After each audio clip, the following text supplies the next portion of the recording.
But This meeting is being live streamed. Got it. Oh, that's a rough. Man, I'm not photogenic. what do you mean? You look great. We're live on YouTube. Did you put toner on your face before you came on? I do 0 skincare. My wife tells me I need to do more. You look great. You look great. You're gonna have it's gonna be a great week at the Basch House. It is. It is. First Penn State beats Iowa, then a baby, or maybe. I mean, the meat is maybe an afterthought, right? She's she's 39 weeks in like 4 days, so it's like super. Like it could be any day now. Huh? You'll have that. Day. Let me retweet. Push this out everywhere. Get some people in here.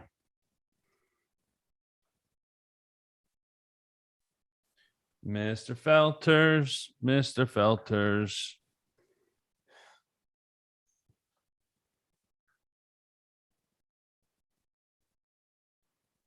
All right. Well, we'll get this thing going then. I think we're recording. I think we're on YouTube. Let me do the attack read. Oh, I thought you were gonna do the Manscaped read. No, they're all done for now. Although they did just send me something, so I wonder if they're gonna be back. I think they're trying to court me. I do love their products. All right, we'll get rolling. Hey guys, welcome to Baschamania. This podcast brought to you by our friends at Attack. Attack is a training app for competitive athletes so that you level up with AI. Attack offers custom-built programs for you to reach your goals and guided workouts to execute the plan. Attack features all sorts of cool functionality from their leaderboard and various ways to compete with your friends and foes to awesome technique and training advice from some of the best athletes out there.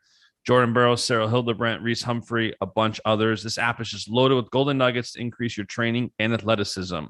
Go download the Attack app, atac.app on social, ATAC in the App Store. It's an amazing app. You don't want to turn out to be like Felters, so go download the app and start training. We are joined today by Mr. Felters of the Willie Flow trial fame. I feel like that was like your coming out party because you tried staying behind the scenes for so long and then you got dragged into the public because of your text messages. I never even heard it. I saw the back and forth and kind of Felters thing kind of stuck. It was kind of like on the same time that I think Zach's channels took off and then happy hours kind of ramped up at the same time. But thanks for having me. It's a pleasure to be, joined by such a big Penn State fan and supporter. Well, you're like the perfect guy for this show because I'm obviously very Penn State biased and you're extremely Iowa biased. But no, that's what you think. That's what you think. No, and I'll tell you why I think where bias hurts and harms wrestling or helps. Wrestling community very much is not only biased, but we're biased because we know things. And everybody has a tin hat on when they think they know something. Like I was talking to Nick Lee a couple weeks ago. He was saying he's not wrestling because he couldn't get cleared from COVID protocols. All the duck tweets start. And is Nick Lee ducking this and that? And when you know what's happening, that's obviously not only a bias, but you're privy to the information. And there is a real thing right now in this sport where you have people ducking left and right. We also assume so many things in this sport. Well, I think there's a couple of components to that. I think as fans, we want to see what we want to see. So we're selfish, but from a standpoint of being entertained, right? That Rivera and Nick Lee match would obviously been a great match to watch for wrestling, but it also allows you to market events in a bigger way, right? I mean, remember, was it 4 years ago when Spencer didn't wrestle Rivera at Northwestern, how big a deal that was at the time and how many assumptions were made that, across the board. At the end of the day, if they wrestle in the duel, they don't wrestle in some of these meets. If they're not ready at the end of the year, it doesn't really matter. Yeah. So there's a lot of components goes into it. I think, do you think when coaches rest somebody, do you consider that ducking? Well, it just depends, right? Like here's the other side of that component is that with this seeding out to 32 or 33, there's no guesses where you're going to fall in the bracket. Like, okay, I've commented an opponent. And so when the calculation comes out, you can compute pretty closely to where, okay, if I've common opponent win or this guy, how much am I putting at risk if I would lose? Yeah. And that's impacting a lot of I think the decisions are not decisions wrestle, but at the end of the day, the hard thing to stomach, it's like this with everything is that when COVID was going on, everybody wanted to wrestle, just let us wrestle, work really hard to get back there. And then when there's clearance to get back, then it's like, now that we have the choice and it's kind of, it's not taken away from us. Now we're just going to be selective when we go or not. And that's kind of disheartening thing. And as the one and only Shane Sparks said this before, is as hard as these guys train and put in, like, to not go out there and compete, man. I agree. I know I fall victim to it. And some of it, I think you do the same thing I do. At times, even if you don't think someone's ducking, it's still fun to razz somebody. Like, I don't know if Micic ducked this weekend, but I put some tweets out there, like, having fun with it. But, yeah, but then you're the same guy when someone says about Nick Lee and have fun with it, then you get sensitive about it. To a degree, yeah. I think that's what sports is, though. You get like you're more. So there's only one person I went after the Ducks, and that was Glory. Well, and the reason that it was is a couple of components. It was, he was pretty vocal on social media last year when the Ivy League didn't get a wrestle and how he would do this and this and this when he gets back. Listen, he's a phenomenal competitor, phenomenal wrestler. There's no doubt about that. And then it came like, okay, he didn't make weight at Iowa. He didn't make weight. I mean, and the interesting thing for me was it's kind of like eye-opening, and get to the Kale thing. Now, do you know he didn't make weight, or is that like rumor? 100%. And then when the coach comes out and says, well, we're only getting ready for one way. Like you didn't just set it on a tee for me. You like put the watermelon on and gave me the bat. Right. And I do think it's a tough cut for him. And I think you saw that maybe in Vegas on the second day of the first match. But so when he came back and he didn't wrestle Camacho, and it looked like maybe Dubuque, Coach Harrison and Glory, 3 out of 30 had COVID that weekend. I mean, I jumped on it. It was like, okay, are you want to be the guy or not? Because for me right now, Glory's a clear number one. And he comes back, beat up on Courtney. And people say, well, it wasn't a weight. Courtney was the national, returning national runner-up, period. Yeah. I mean, it wasn't close. Yeah, I know you're a Vito fan too. And I know they wrestled before, but when's the last time we see Vito wrestle? I think he wrestled maybe 1 or 2 matches at the duels. Yeah. Right. And I'm curious your thoughts, because I tweeted this out last week and I stand by it. I do wish there's more transparency, even for Penn State. I tell them all that. Like, do you think it hurts or would help if coaches come out and say right out of the gate, hey, Roman's not wrestling today or this weekend or whatever? No, but I think they don't owe that. I mean, that's selfishly as a fan. And no, I agree that we want that for us. But right now, like at the end of the day, and you got to also look at all the components of, it's not the thing anymore. If kids get pissed off or parents get pissed off or whatever, that, they can pick up and they're gone tomorrow. We've seen that happen, look at Nikki transfer portal, but they got to put their athletes in the end of the season is what you're judged on. So whatever's going on in their camp, whatever they think's best, everybody may not agree with it on the outside. They can speculate and everything else, but if you're at the right, everybody's making the right decisions for athletes. You got to respect what they're doing. I agree. And I'm curious as a fan, because even like when I know something and I don't put it out, it's out of respect strictly to the athletes and coaches, but it obviously does make for better fanfare when who's wrestling. And you see it with the NFL. It's a completely different world, but you see when someone says, here's our injury report.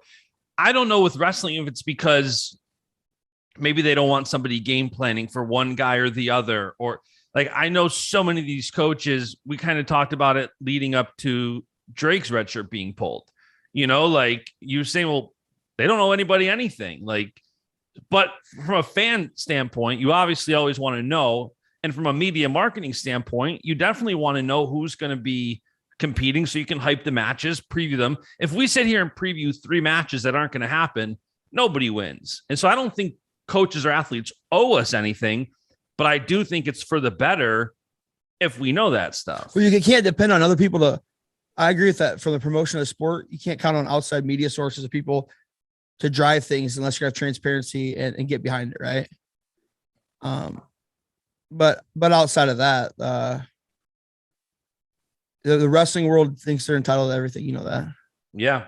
And you know, and everybody's gonna have a different take. I mean, it's the epitome of, like I've said this numerous times. It's the epitome of you put whatever situation or circumstances to whatever outcome you want personally, right? Yep.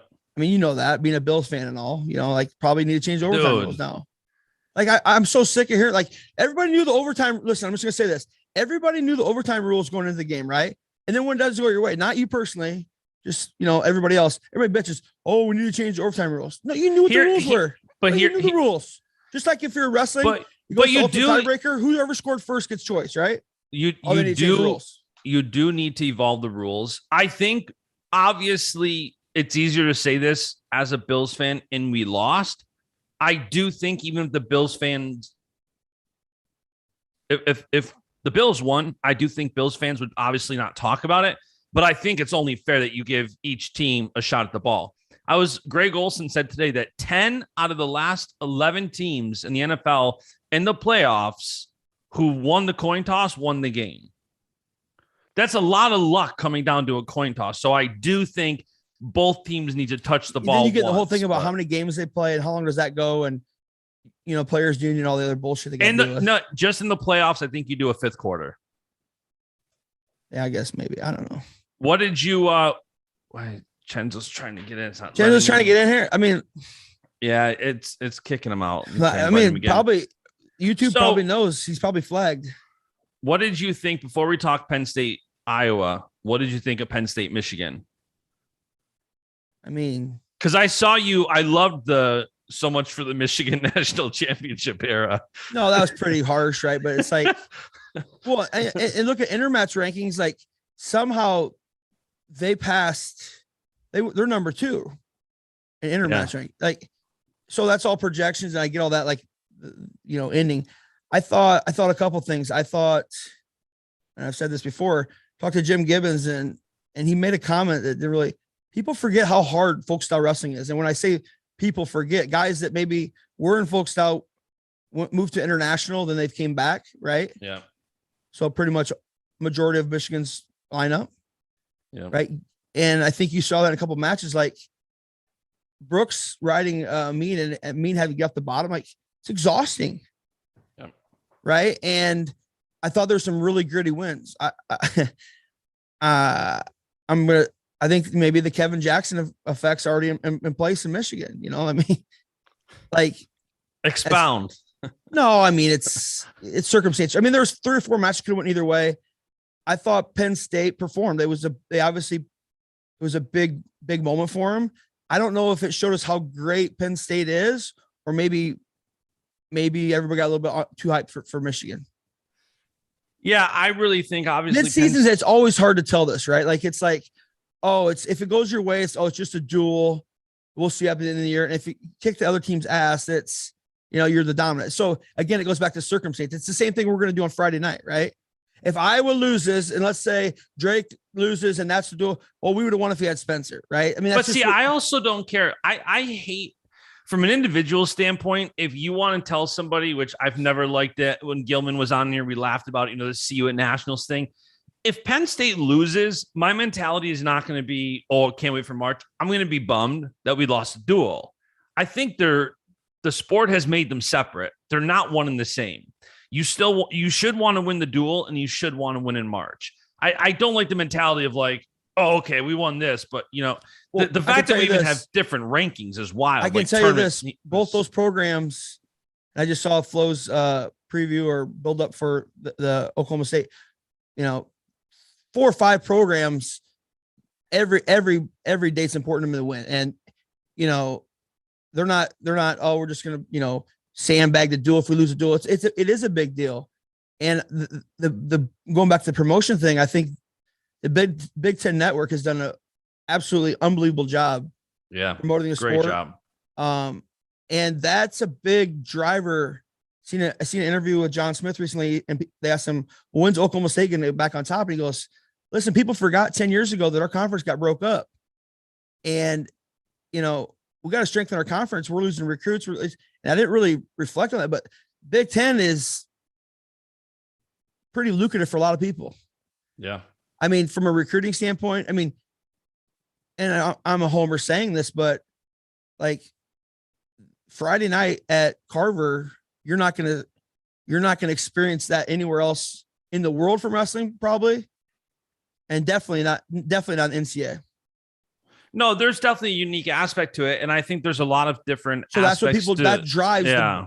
That drives brand. I mean, that's great for both programs, right? Well, you saw Gable brand, even. Like, Gable came out and said, like, I've always wanted to wrestle in Carver. Thank you, Carver. Like, he showed Carver the respect, and he got the respect. Like, he's obviously earned the fans' respect big time. Speaking of Carver, did you see Kale's tweets back to that guy last night? Huh? Legendary. Dude, it was unbelievable. Like, oh, should I bring 2 left shoes? Kind of funny. No, the guy said, you can't take me down. You have 2 left feet. It's funny sometimes the stuff that you know the guys are reading. Yeah. Listen, don't think Kel Sanderson doesn't want to go in there just pissed, stomp on every Hawk, like ultimate competitor. Like, yeah. But they live for it. Yeah. And they're when you're a coach, you're as competitive as an athlete. You're just not on the mat. Oh, I think let's talk Penn State, Iowa, because that's the big duel Friday night, 9 p.m. Eastern. Let's do a coin flip. But wait, we're going to start talking about though, because it's always 25, and then let's start like where you want to start. You want to start in the middle? Yeah. So first off, let me set the record straight. While I am wholeheartedly Hawkeye supporter, and maybe homer in some instances, but as a wrestling, fan, lover, whatever is what Cale Sanderson and Penn State's done, not just from the winning standpoint, right? What that program has done to evolve the total body of work for wrestling. I mean, Tom Branson said this, he's forced me to change and look at things differently. I mean, you're looking at facilities that probably would have never got away. You're looking at RTCs, looking at funding. He's moved the needle in a way, and he's been an innovator. And I think if you want to be a guy with blinders on and not open your eyes and make excuses why, Penn State's winning because they're cheating or doing this. No, they're innovative. They're thinking, they thought outside the box. And listen, they push the sport forward a lot in total. So you can't not respect what they've done at Penn State, not just from a performance standpoint, right? From I'd say from infrastructure, from a business standpoint, or evolving the sport.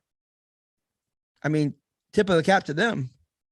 Yeah. I mean, obviously I agree. You know what I mean, though? I mean, it's like, it's easy to play the thing. Oh, they're doing this. No, you're just it's typical. Like, you tell somebody a way they can do stuff, and they always want to tell you the reasons they can't happen versus, making stuff happen.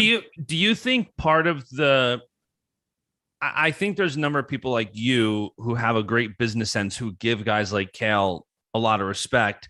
Do you think there's a lot of wrestling media that doesn't, because of the fact that he gives them nothing? Like, he doesn't owe him. I agree. But I'm saying, I feel like some of the media is salty because they don't get more access. So they won't make the statement you just made because it's almost like there's too much ego involved. Yeah, but if you step back and you look at the sport, right? Do you think, Iowa building a new facility, I don't think it was probably much of a conversation point till recruits started having an impact or feedback that facilities was important to them, right? Yep. RTCs, does it go that way? I mean, is the amount of fundraising done? Now, that doesn't mean it's going to go across the board. People are like, well, we can't afford to do that. Well, that's, again, I think there's like 4 to 5 programs every year that are competing for the national team title. Yeah. I mean, look at, how many guys left the sport because they're making $14,000 a year versus now, I mean, Penn State paying insurance. I try to get their last 990, but it's only not 2019. It's good. I mean, that's good for the total sport. Yeah. And as a competitor of people want to get better, you should appreciate it, not and embrace it and better look to change, or you're going to keep watching Bo, jump and Kale's arms and, all that other shit that happens. Did you, I liked your response to my favorite moment of Bo spladling Sammy Brooks. That is one of my all-time favorite. No, you said my favorite Carver moment. I said, well, told him how many times you've been to Carver? 0. Yeah. I do want to. So you're just one of those guys that's like virtual. You and Pat Minio never come, but always have all the scoop. Listen, I've got NCAA's booked. I've got. I'm just giving you a hard time. I've got all it booked. All right, let's start at 65 because I feel like this is perfect. Marinelli Berge. I'm gonna give Marinelli the edge because he obviously earns it, but I do think Berge is on the up and up. He's looking really good. Marinelli just took a loss. It's going to be interesting, but I will give the edge to Marinelli. And for an official duel, I mean, did you watch Sunday's meet with Michigan State and Berge? Yes. Okay, so that was a lot different Berge than we've seen, and I've said this from Jump Street with you. Like, I worry about the kid just making it through the season. You know what I mean? Yeah. And listen, anytime you come back from an injury like that, I'm just telling you, like,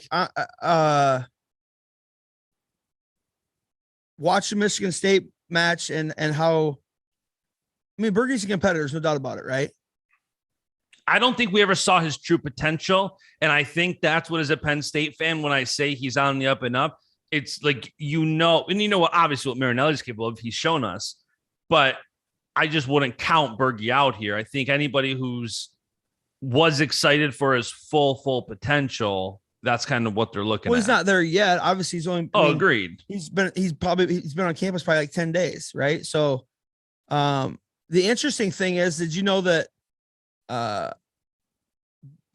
last year's NCAAs, Berge wrestled last year, right? Yeah. Yeah. I think he scored 3 points and Marinelli scored 4 points to the team. So when you look at team race, yeah, I mean, different weights last year, and I have a zinger for you at the end of the show, just kind of on the team race. But I mean, I think if this is a way that if you're Iowa, like you've got to try to get bonus points. Well, I'm saying it's going to happen. I'm not just saying this for the sake of this show in the context, but didn't Penn State and Iowa wrestle head to head and Berge beat Caleb Young last year? Let me look it up. I think he shout out WrestleStat best 2021. Yeah, so he beat Caleb Young 3-2, majored Corniglia from Navy, and lost to Delvecchia. Yeah, that's at 57 too, right? Yeah. Okay. But I mean, okay. I mean, so I'm saying Marinelli decision. Yeah, I'll say Marinelli decision. I mean, it's time for me. It's like maybe he'll wrestle better, not being the number one guy. That like this is like he's gonna be like hungry. Yeah, you take a loss. Like there's no do-overs. Yeah. No, right? This is it. All right, so we're both on Marinelli, although I wouldn't count Berge out there. Of course, you're not going to count anybody out because if you do, you're going to get cut off any contacted from State College. So come on. Next one, I got Carter again in the rematch. Stop. And how can you be so certain about that? Well, I think number one, they wrestled head to head. Okay, they split, right? They split. Hold on. Yeah. Okay. Kemmerer won Big Tens, I think, and then Carter won an NCAAs. When their last match is what I think you go off of, and Carter's looked great, and Kemmerer's just getting back. What's he got, like 5 matches? So you got Carter, who's, well underway. Kemmer, who's just getting back into the swing of things. So you couple that with Carter having the last head-to-head win. How do you not pick him? I think, yeah, Kemmer's probably just coming back. Strock, he looked like he got like that last minute 30 against Mass on Friday. What was the strain for him? But Carter's never a guy, or not never, but he usually blows guys out. Like he's usually like not really. He won that. Look at how he won that match. Like Mass had him in double unders. I can't believe like he didn't try to throw it by or whatever. Didn't he have a close match with somebody else earlier in the year too? Carter has a ton of close matches. Okay, so I'm going with Kemmer just for that fact right there. But it's not the NCAA tournament. I know, but in a close match, their last match, and maybe Gilman's in Russia and he can't help him, train to beat Kemmer this time like he last time, right? Gilman's in State College. She didn't go to Russia, so he's. I knew that. I was being a smart ass. You missed the comment. I must have missed it because as soon as you said Gilman in Russia, I said, remember last year when Carter said that Gilman helped him beat Kemmer in the finals. Gilman's the man. All right, so Aaron Brooks over Abe Assad. That's probably the easiest prediction of the whole duel. Probably. I've seen a lot of Penn State people think it's gonna be bonus points. He had a close. I think it's a close Mel decision. Wecky or whatever from Michigan State. It was 0-0 going third period. Yeah. Well, he just upset somebody too a couple days ago or a week ago. The Rutgers guy. Yeah. So he's tough. If this whole duel didn't see a single match with bonus, I wouldn't be surprised at all. I really wouldn't. I don't know what the rest of your predictions look like, but I don't really think there's going to be any bonus. But I do think Brooks beats Assad, and I do think this is probably the easiest pick. This is, I'd say, as big of a separation gap between two guys. I mean, rankings wise, I think it definitely is. Well, I mean, maybe not. 57. I know at 57, they got another. Maybe that's what Chenzo was talking to. Maybe another newcomer to the Penn State lineup. But if you look at the regular lineup, you'd say who they've had at 57, and Caleb Young should have been the biggest gap. But yeah, well, Luke Gardner is wrestling 57, so I heard that. He's obviously not ranked. We'll get to that. That'll be the last way. All right. So I agree. Probably Brooks by decision. All right. I'll say Dean over Warner. I just think. Riddle me why that. I like Max off a loss. I don't know why. Something kind of why. You can't make a statement. You can't make. Listen, you can't I just told statement. You can't make a statement like that with that would just sound like. So what's your data point on that? Like, give me a loss that he's came back from. I think when you go to a different school, number one, I think things are different. I don't always think it's the same when you go from school to school. I didn't follow him nearly as closely when he was at Cornell as I do now, but he has looked so good, and the heavyweights that he's training with in that room are just ridiculously good. I think he's the better wrestler. There's you going through this lineup, and there's a lot of just matchups. I just think Max Dean's the better wrestler. I thought he had I think the win against Brucky was a pretty gritty win. It was 2 takedowns to none, right, with Brucky, and then Dean ended up winning in overtime. He wrote him out. Dean has that what's is Brucky a returning All-American? He didn't wrestle the Ivy League either, right? So he was a big prospect. So I'm just going to give you a common opponent like you talked about. Okay. Warner beat Brucky. I think he beat Michigan State guy at Big Tens as well. I think this is a true. He did. He beat Caffrey 8-3 last year. Okay. So I think this is a true toss-up match. I mean, it depends if number one, if you can't shoot a single on Max Dean, right? You're gonna be trouble scrambling there. He's really good on top. You're gonna have to wrestle the whole match, and I think that's if you had one knock on Warner outside of the Bastida match would be that he's got a lead, in the Minnesota duel and at Ohio State last weekend, and kind of held on at the end. And if you do that against Dean, it's not going to be good. No, I think this match. But he is the returning fourth place finisher at the weight. Dean's moved up a weight. I think the best thing, maybe not the best, but one of the best things Warner has going for him is that this is in Carver Hawkeye. Like, I think on these closer matches, every match, obviously the crowd's going to be insane. But I think a guy like Warner can definitely feed off the crowd in a match like this. And if Dean makes mistakes, Warner can try to capitalize. We've seen this happen on both sides, though. If you've never experienced it, it's easy to get emotionally engaged into the meet just because, the hype around, you walk out there, it's nothing like anybody's ever going to see. You can hear through upstairs in the wrestling room. So, yeah, all these matches are going to have emotions in them. But, Warner's track record, Dean has a win over Brucky, okay? He's moving up from 84, didn't wrestle last year. Warner's fourth place finisher. I know he has the one loss to the Iowa State guy, but I'm going Warner. Yeah. That's kind of, and then listen, before you even, I'll let you do the prelude here. And then I'm just going to I'm going to come with a jackhammer straight over the top. And then you're going to be like, well, go ahead. For heavyweight. Go ahead. This is probably the match maybe I'm looking forward to the most simply because I can't wait to prove you wrong here. Okay. Kirk Foley, I called it that he was going to beat Mason Paris last week. He beat him at the trials. Yeah, but folk style freestyle, kind of a different. It was all takedowns at the trials. Yeah, but I wasn't really. I'm just listen. I'm going to use your same rationale for Carter Siraki.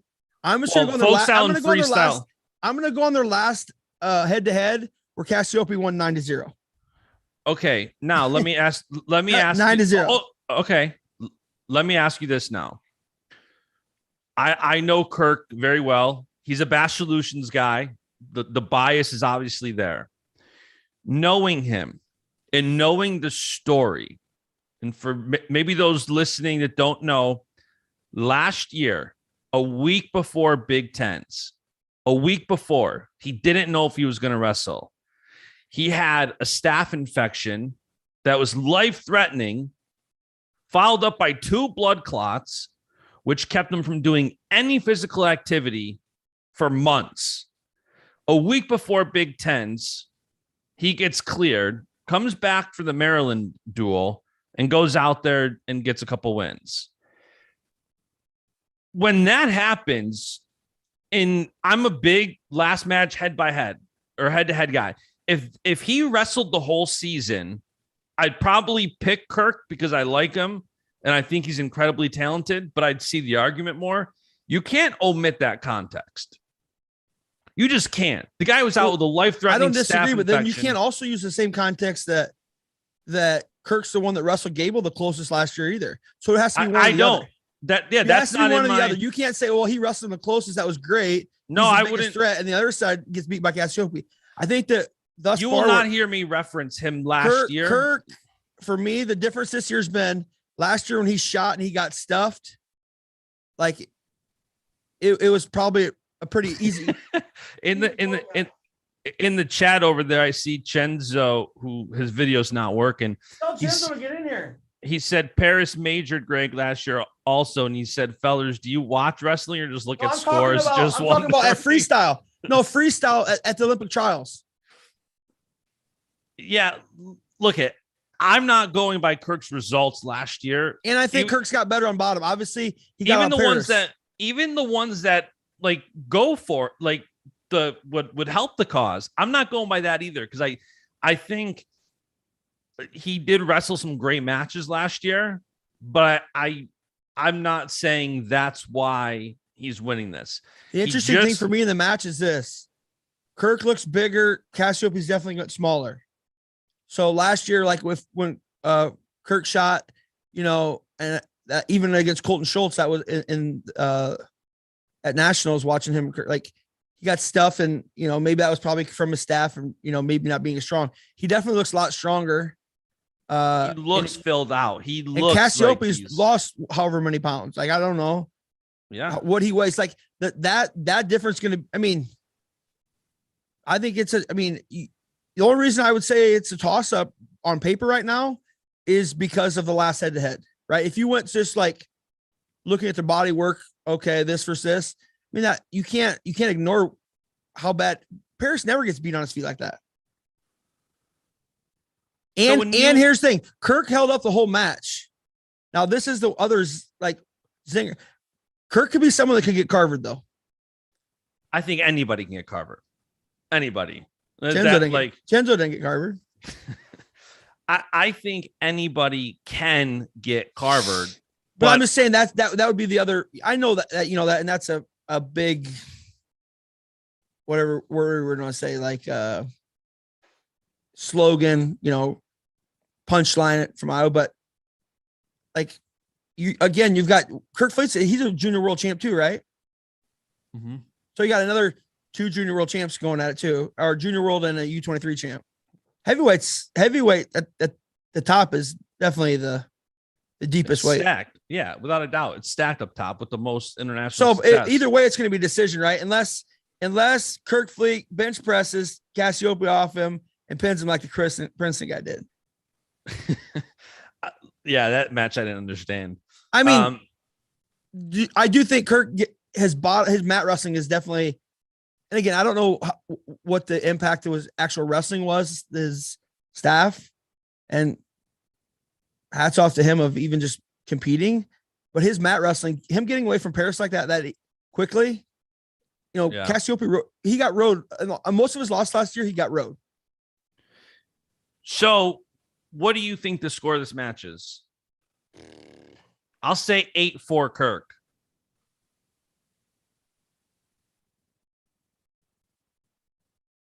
Yeah, I mean, it could be 8-4, 6-5. I mean, it's gonna be somewhere in there. All right, so you're saying Kirk too? No, I'm not saying. Yeah, I'm gonna go with Kirk. All right, thank you. I'm just gonna tell. I'm just you know, maybe put a little pressure on the big tone.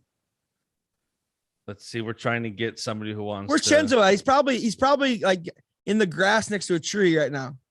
We're trying to get him connected here. He's got a hat backwards on it. What's up, Chenzo? Does he have audio? No. He doesn't look like. Yeah, if you guys can hear me. Now I can. Can you hear us? If y'all can hear me, I can hear you. Dude, look at that stash, bro. What's up, guys? What a perfect time. So we just gave our prediction. Both took Kirk over Cass. What do you think? I saw you in the comments. Oh yeah. So I was just listening to Dr. Felter's talk about that.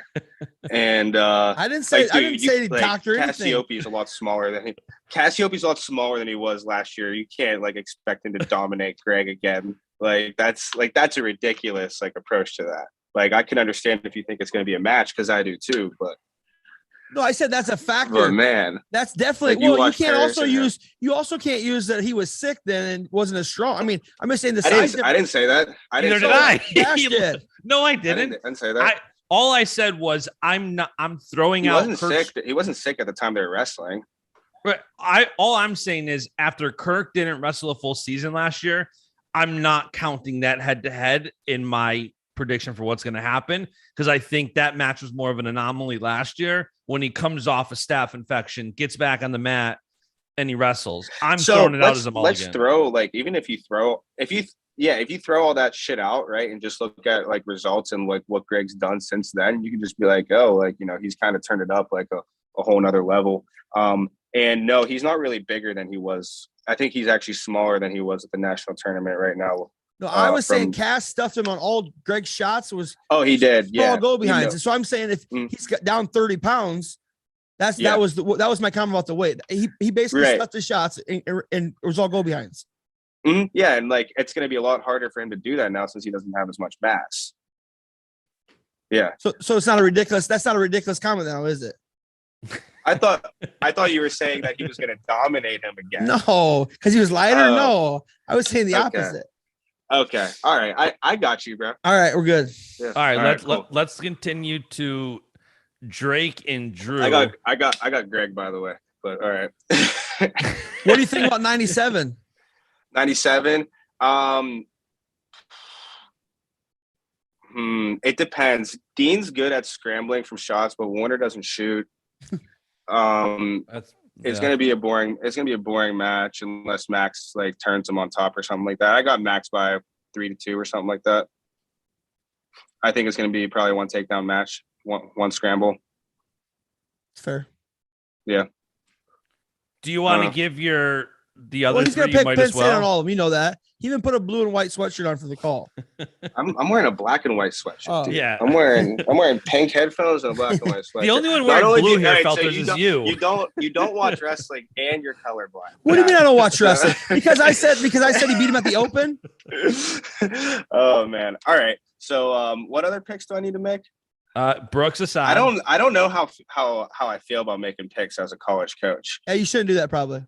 That's what I'm saying. Like I'm All right, I'll pick the matches that I want to, but the ones I don't want to, I'm not going to. All right, so let's go forward. Drake versus I'll just Drew. listen. I think this match is going to be fantastic. Felters, we were texting yesterday about McKee having wins over both of them.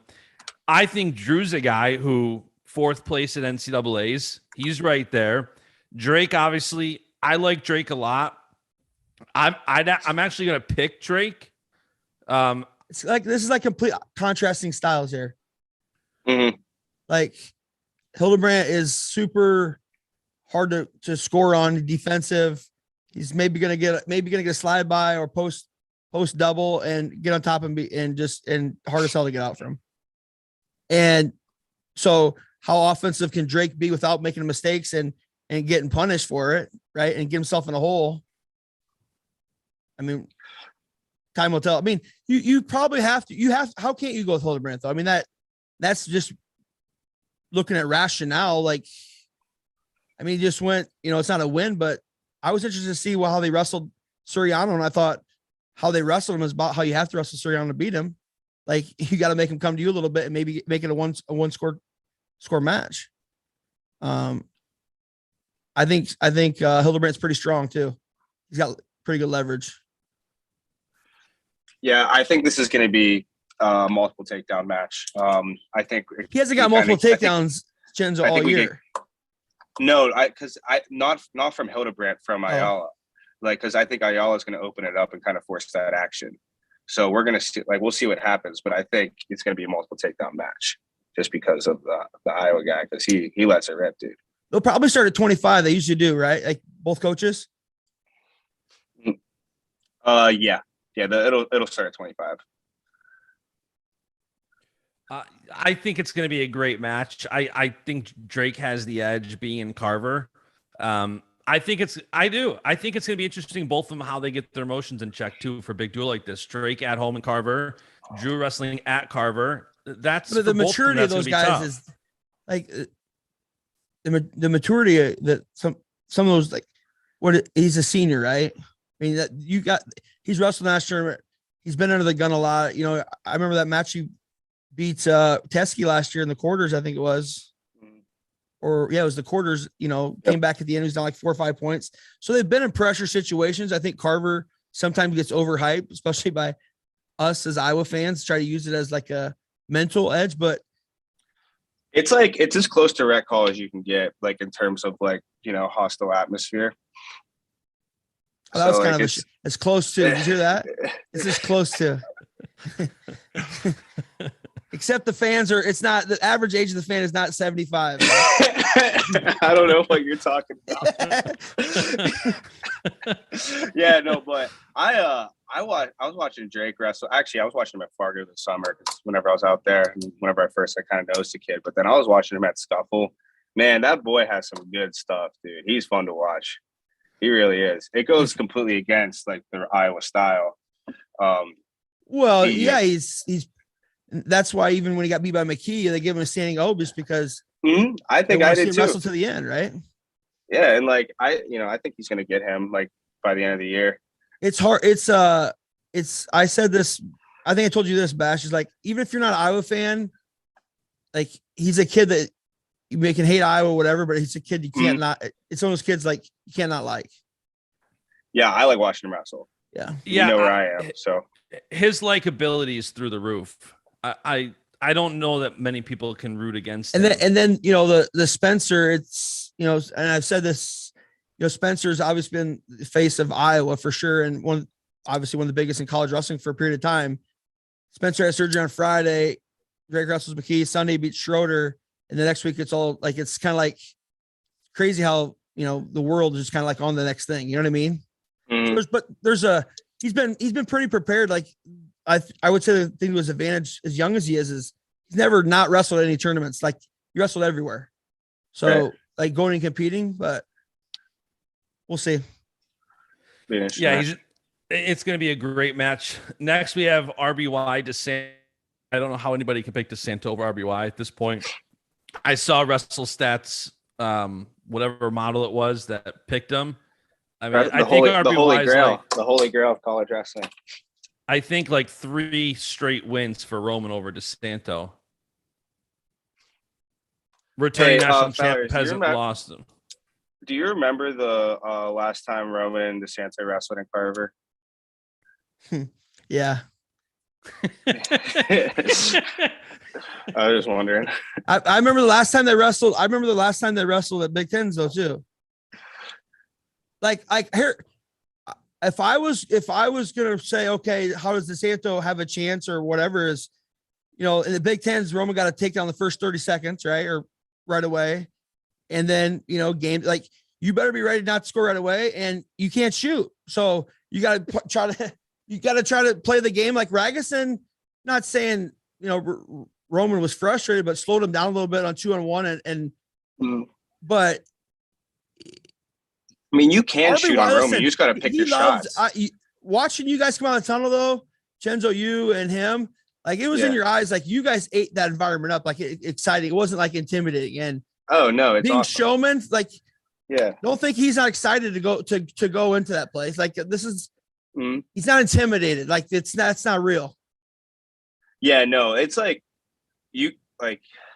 there's like a few different ways to look at it. Like for sure with the crowd like that, you can either try to tune it out or you just like eat that shit up and own it. And I think it's more fun to kind of just own it and rock it. Like after my last match there, like I'm trying to give fans like high fives and stuff. And, like obviously they're not down. They're not down with that. Yeah, it was a sick match. Like the whole event was awesome. Would have been cooler if we would have won. But like, it's just like, anytime you go into an environment like that, you got to cherish it. And I think a guy like Roman does a really good job with that, kind of just gets behind like the crowd, even though it's not for him. And it just kind of helps you rally. Yeah. I mean, and obviously we've seen DeSanto even against guys that haven't been high caliber, like, getting stuck with the head stuck with them. I mean, that's you're playing with super high danger there. Like, how's DeSanto goes? I mean, I'd say you have to hand fight, keep your hands on him, and maybe try to get a stall call. Like, you're gonna have to game it like that. But to think he's gonna get multiple takedowns against him, it's not I guess you could say delusional. It's very, very low risk or low probability. I think the best, plan of attack for that dude, and like this is just me thinking right now, is like you want to honestly in that match you're taking 1 or 2 shots. Like the entire time, you might take a couple half shots to like make them think that you're shooting. Like you're taking 1 or 2 real attacks that entire match, and then you're hand fighting you can't for 7 operate in minutes. Space. No, you can't. You can't operate in space. You got to get on his head. You got to get on him, and you shoot. You start chasing him and lunging, you're gonna. He's snapping you and running around. Like that's pretty much it. It's you got to be real selective. Interesting. Yeah. It's hard to do, man. It's a tough out. Felters, what's your official pick for that weight? I mean, how can't you pick RBY? Yeah, I agree. I mean, I don't think it's going to be. I mean, I hope it's not by injury default again, but no one wants to see that. No, but I think you have to be very smart. Like gamey, like do you evolve? Do you close the gap? Do you give yourself a chance to win the match at the end? Right, like, and he's going to have to score a takedown. You're not going to win on a stall call against RBY. It's just not going to happen. And because even as tired as everybody thought he was at Big Tens, when it came down to it, when he spiked him 2 mats over, if Iowa guy was doing that, they'd want him, put him in jail and shit. That was just saying he'd be in jail right now. But RBY still had that. Yeah, it's true. RBY still had that. Like he wasn't just going to like let it go at the end. He wasn't that exhausted. He's a lot more mature than he was when they wrestled the first year. Period. Oh. It's night and day. He's a different dude. Yeah, I agree with that big time. All right, next we have Nick Lee Ironman. I mean, Is Nick going to wrestle or not? Joe. Nick's wrestling. Joe. Nick's wrestling. Nick's wrestling. I pick him over Ironman again. I mean, look at the track record of both of them this year. One guy's been smashing everybody, and the other one's been having 1-point matches. Yeah, I mean, it's kind of a trap match, though. I'm gonna tell you that scares me. Yeah, that's what I'm thinking. That scares me. Ironman's going to be game. He's not going to wrestle him like he wrestled Justin Simon. He's going to be game. He's going to be ready to go. And the thing that I was like, he does some things that are obviously very unorthodox. He makes Nick like in the national finals. He didn't fall trap to like getting frustrated, but Ironman also shot 5 or 6 times in the first period of the national finals, and which he doesn't usually do, right? So it's gonna be. He didn't just shoot either. He shot from 5 feet away with his head down every time. Yeah, that's gonna get you really tired. Yeah, and try to get on top, but it's going to be interesting to see because even in some of the matches, this doesn't seem that Ironman's held up as well as even last year, right? like, yeah, I mean, but this could be a trap match. I'm trying to think of it like if I was still in college wrestling, right?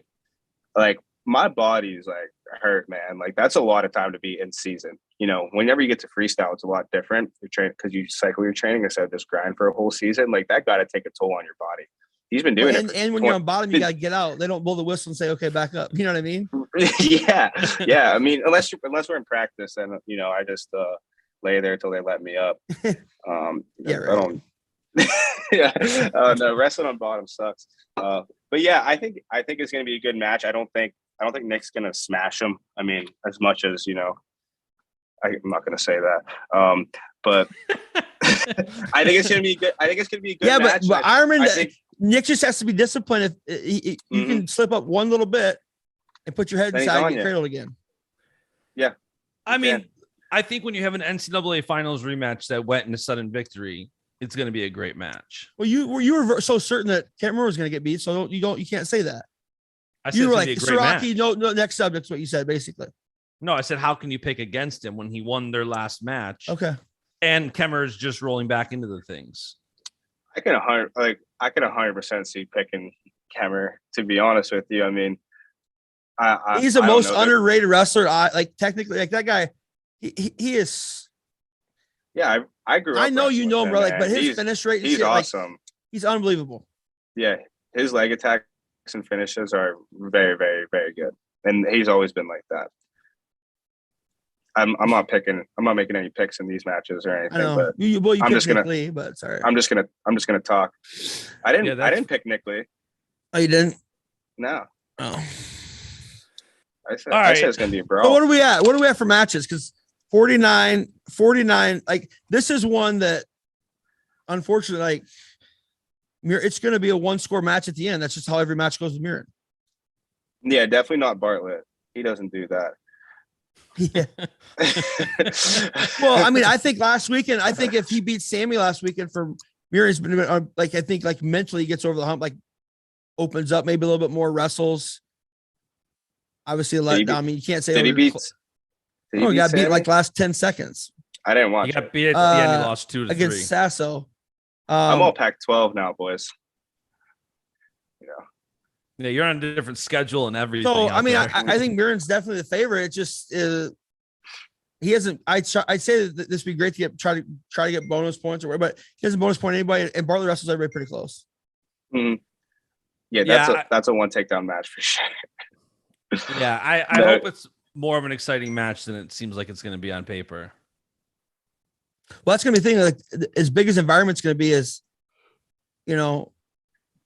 how tight do some guys wrestle and how much, like you said, Chenzo, how much other guys embrace it and just open up. Like your favorite Carver, like your favorite moment at Carver Bash. There's nothing better than the whole Carver Hawkeye Arena yelling 2 and then Brooks gets pinned. That was just tape delay when you're watching it from home. My favorite part of that video too is like you even see Iowa fans like put their hands in the air and stuff after they call the pin. they're like, oh shit! No. Yeah, that was bad. Yeah. Yeah, that was me at the Bills games or watching the Bills game Sunday night, like running in circles when Allen gets the touchdown and then just utter devastation. So That that match one, though, whenever Bo pinned Sammy Brooks, that was an interesting Carver experience right there. I said that was just an interesting Carver experience, that whole duel meet. I got tired in like 30 seconds. Yeah, It was interesting. It was interesting. Was it you bleed? It was Marinelli was bleeding like a stuck pig, right? That was a couple years later. Yeah. What match did you say you get tired in 30 seconds? Oh, I wrestled Joey Gunther my first time at Carver whenever I was a freshman. Joey Gunther has more overtime matches than anybody ever in NCAA wrestling. He went to Illinois then, right? Mm-hmm. Yeah. He went to Illinois. He's awkward to wrestle. He was I don't like I'm not trying to call anyone out or anything like that, but Iowa guys are super slippery. I don't know what. Come on, I don't know. man. I seriously, I think it's just been the luck of the draw for me. I'm not making any accusations. Marinelli doesn't have any hair. Yeah, I think the guys I've just wrestled, they just sweat a lot. Like that just happens to be it because there's no way they're like lubing up or anything like that. But no, I think that just happens. They just happen to be sweaty dudes. So that was your first time at Carver, Joey Gunther? Joey Gunther. I won like 7-3. I was exhausted. He's strong. He's strong, and like I was just like trying to finish my shots like a dumbass and just like trying to like run through them with my head down. You know, the old freshman like big kid strong. Up, dude. You were amped up. Something like that, I guess. I don't know. That's the same meet that Bo pinned him, right? Yeah.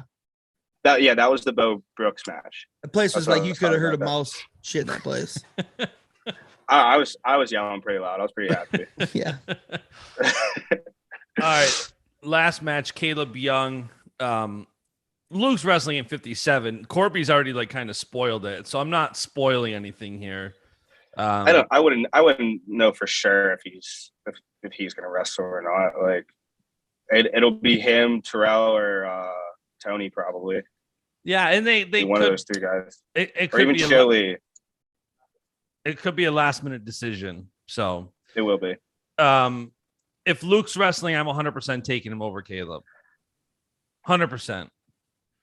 I'm not even gonna hear an opposing argument.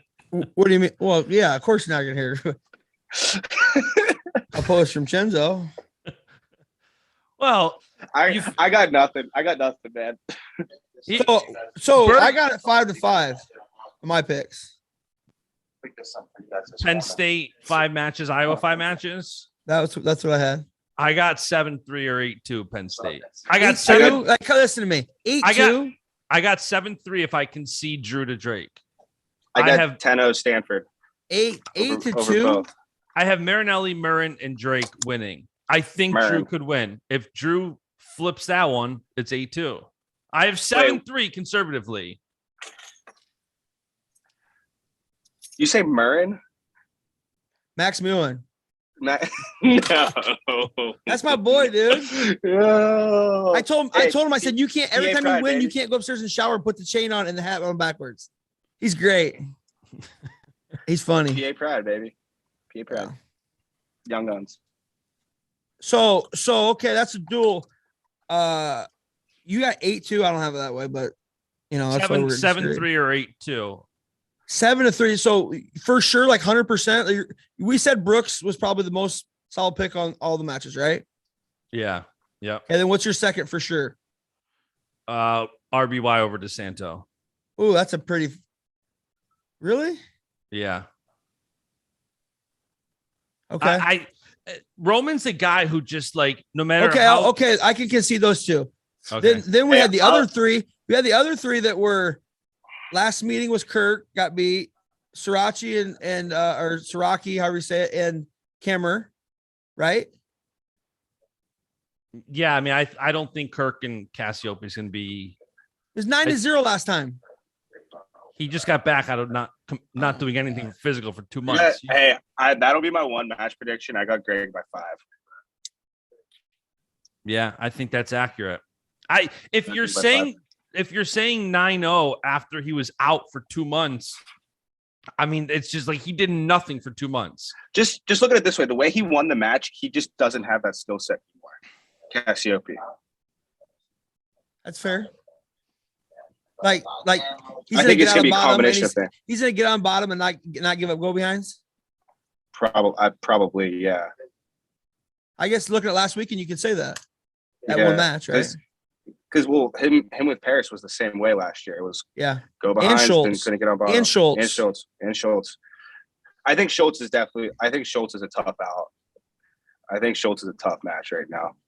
Heavyweight's freaking good. Yeah, of course you are. Because now you're plugging for RPI for freaking big Pac-12.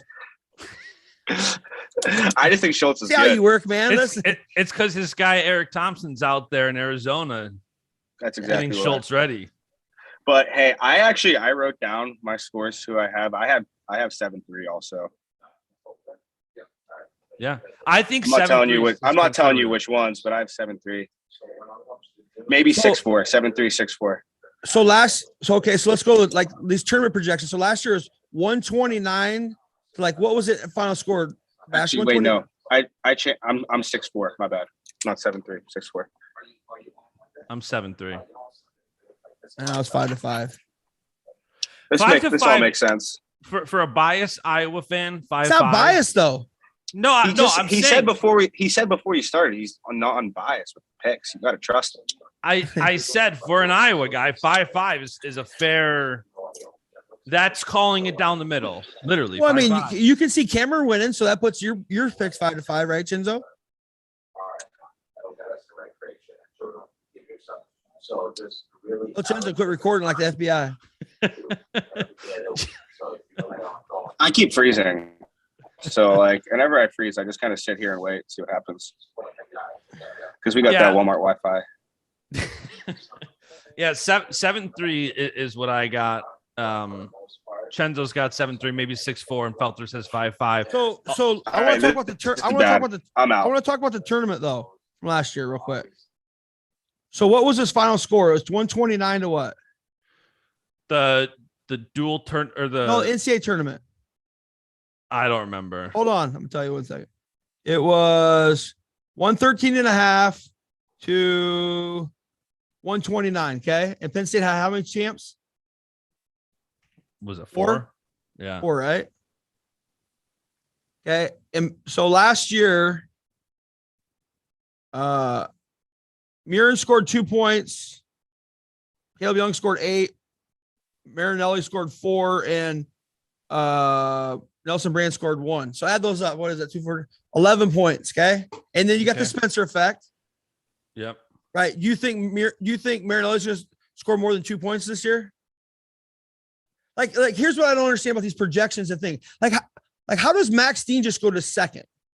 So everybody just puts him in the like, okay, he has a win against Patrick Bruckey, okay, and then loses to Gaff and goes second in the coaches poll. I don't get that.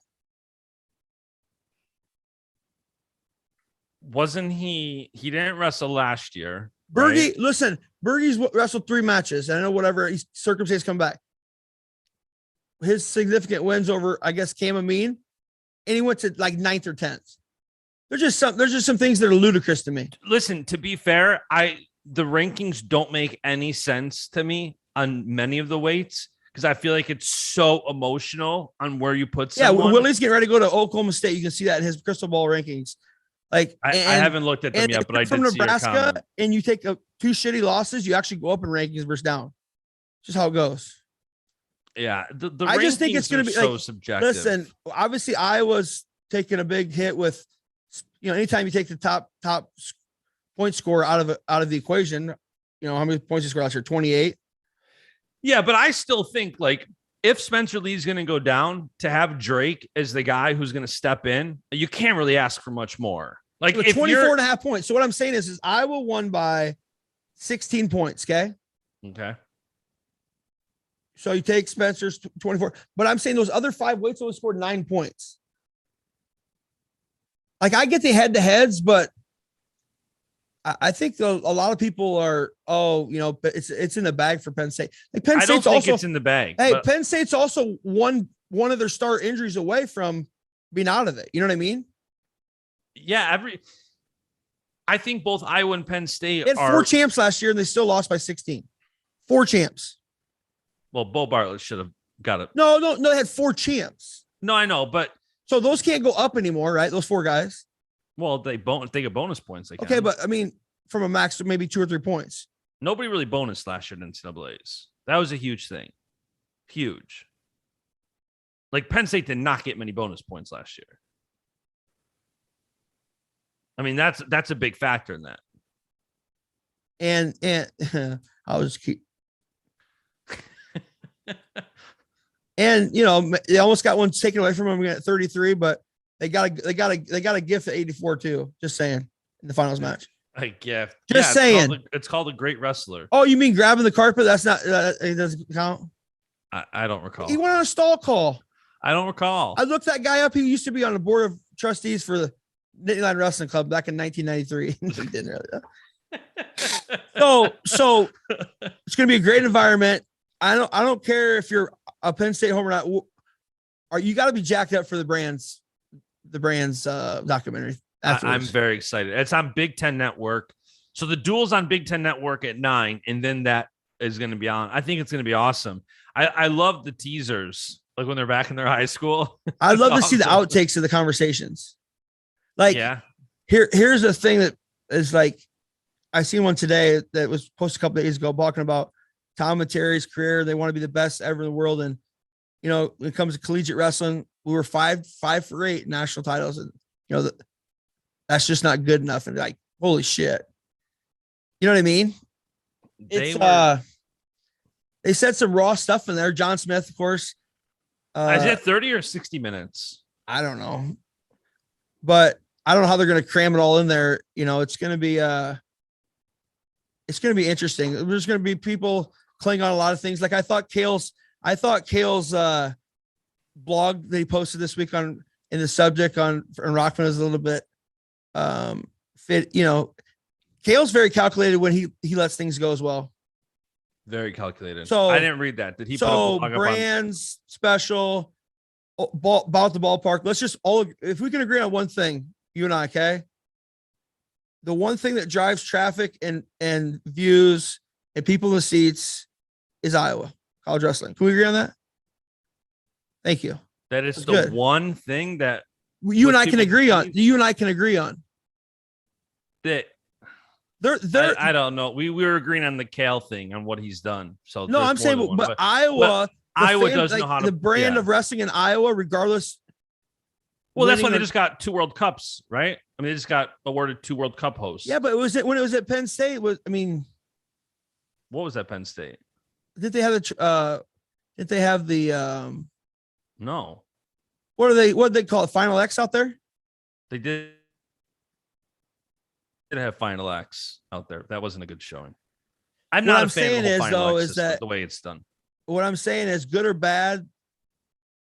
And listen, Iowa fans, as great as they are sometimes, is we've seen that happen. Once you're not on that squad anymore, is the other way is, it creates an environment.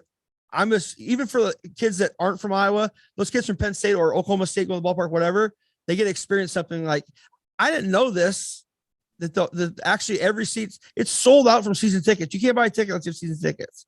At the ballpark? No, at Iowa. So the entire capacity of the arena at Carver Hawkeye is sold out with season tickets. And that's how Penn State is too. Yeah, but they got like 6,000, right? I can't remember if I know. And that's only if they got that's only if they have that that senior citizen Greyhound bus shuttling back and forth. That's cold-blooded. But listen, Iowa does know how to show up for a wrestling event. That I will 100% give you. It's a great environment no matter what side you are to experience. Maybe I hope I know you have stuff going on this week, but hopefully you can get out here. I would have absolutely loved to be at this duel this week. I would have loved to. Are you going to nationals or not? Yeah, it's all booked. God willing, if everything's okay, my son's born healthy, everything's fine, I'll be there. Yeah, that's what's most important. Yeah. I don't know. Like, you can say that, but you're like, I've told you this a lot. you're not gonna. Your whole life's gonna like you until you have it happen. Yeah, I'm not leaving until then. Like I have no travel booked for the entire month of February. So that'll probably be the first time like I leave town. And that could be a last minute cancellation. Well, listen, make sure as of now, it's all booked. Make sure that you I know it's hard sometimes. This is me soapbox. Make sure when it all happens, goes down, you disconnect for a while. And I'll take care of the Baschamania. I'll take care of the Baschamania social media stuff, All of a sudden it's gonna be black and yellow. No, it wouldn't do that to you. All right. Well, that's pretty much all I got. You got what else? anything else? Hey, there's nothing else from college wrestling coming up. Coming up. What's your thoughts on Siriano? I'm over the whole saga. No, not the saga. I just mean the wrestling. Yeah, but that's part of it, right? This whole saga is drawn out for so long. The mystery, the mystique of it all. And then it's kind of like he's not that exciting to watch. So once you take out your school potentially getting him or the interest of it, he's not exciting to watch so far this season. I mean, he's only been a couple matches, but like that match with Drew was boring. So if you don't care where he ended up because he ended up in Michigan, okay, great. It's not that exciting to watch. It's not like there's guys like Drake that Drake's a kid who, I go in flow zone. I send a notification. I got to watch when he wrestles. He's fun. Scuffle was I'm awesome. the same with like Keegan O'Toole. Keegan O'Toole's another one. As a fan, you want to watch. It makes you appreciate and love the sport. Like versus just wait until the end and like, okay, you got one take. That's. And I don't see that with Soriano right now. I don't see like that excitement. Like, oh, let me enable a notification for when he wrestles. Yeah, don't be wasting those text messages. You got kids coming. Yeah, exactly. Good luck to you and your wife. Yeah, due date Saturday. So what do you mean they think Saturday? Just because she's due on Saturday, or are they going to do? No, the due date Saturday. Okay. So listen, your first baby. Listen, it's not going to come. It could be 3 more weeks. I know. We got an appointment Friday to talk to the doctor about all right. Well, what the plan is. Hope everything goes well. Thank you. Hey, listen. I hope everything goes well on that front. I don't want to see. Listen, it's supposed to be really. Here's one thing I'm worried about on Friday. It's supposed to be really cold in Iowa City on Friday, so it's probably gonna be really bad, slippery driving conditions when all the Penn State tiers coming out of Carver with the cold conditions. Be really icy driving. I knew it was going somewhere. Listen, thank you so much. The beautiful thing is, if Penn State loses, I sincerely do not care because having a son born triumphs everything. But if Penn State wins, it's an added thrill. I guess. I mean, you guys are ranked number 1. You're supposed to win, right? Yeah, but I feel hey, let me ask this quick. I didn't want to ask Chenzo this because I didn't want to hurt his feelings, but how many other janitors, how many more guys does Kill have hidden in the janitor closet to maybe pull off for eligibility? Did you listen to the Drew Hildebrand episode? I know he wanted to come. Like, come on, listen. That's called media training 101, and it's good. That ain't media training. Like, there's a lot of media training. Hey, listen, the thing I can appreciate about Kale, he wants to win so effing bad that he's going to turn over every rock and possibility till the end. I don't disagree with you, but I think his competitiveness puts that into people's heads more than it maybe is. Stop. I think people think even more of Cal from a competitive standpoint. They think because he's so competitive, he'll do so much more than he will. I didn't say push the envelope or do anything illegal. I just mean, no, I know, but I'm saying like, options wise, he knew all of his options. Like maybe Facundo isn't where he thought they're going to be to maybe like put him in the lineup after the break. So that was the Berge conversation that happened. I can appreciate that he's not going to just concede anything. He's going to try to get as many chips on the table as he can. Yeah. I mean, he's a loyalist. So he's loyal to Penn State right now. He wants to be the absolute best coach he can be. So trying to put the best team out there and win championships. He hates to lose though, too. He likes to win, but he hates to lose. Right? 100%. But I think he is somebody who I think sometimes people just kind of coast through different things, and I just don't think he's that guy. There's an opportunity to make the team a little better. I think he wants it every single what do you day. mean thinks he's that guy? I don't think